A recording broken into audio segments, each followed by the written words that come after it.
요시다 요시아키 DHC 회장과 일본 화장품 기업 DHC 로고.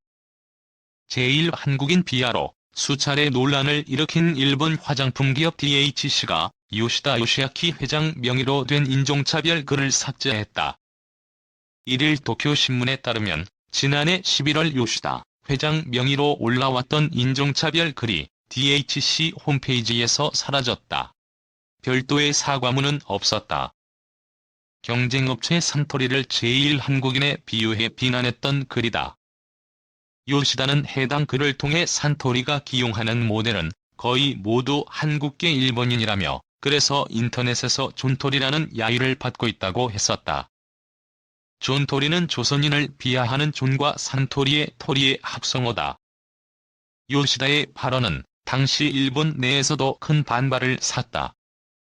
일본 공영방송인 NHK를 포함한 언론들은 헤이트 스피치라며 비판했다. 요시다 요시아키 DHC 회장이 자사 홈페이지에 올린 글에서 NHK가 일본을 조선화하는 원흉이라고 맹비난했다.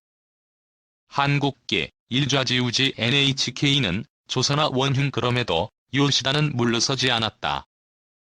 오히려 한국계가 일본의 중심을 좌지우지하고 있다며 NHK는 일본의 적이다.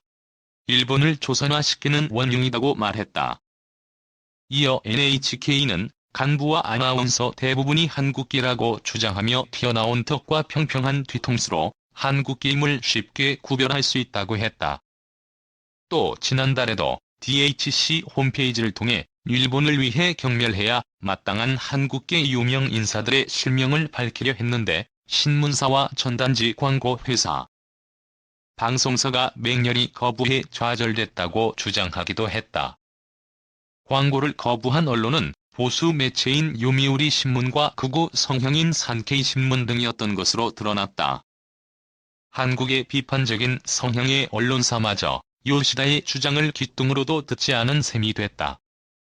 요시다의 문제 발언 뒤 일부 지자체는 DHC와 제휴를 해지했고 일각에선 불매 움직임이 일었다. DHC 측은 해당 사안에 대해 전화로는 대답하기 어렵다며 회신 또한 며칠은 걸릴 것이라고 밝혔다.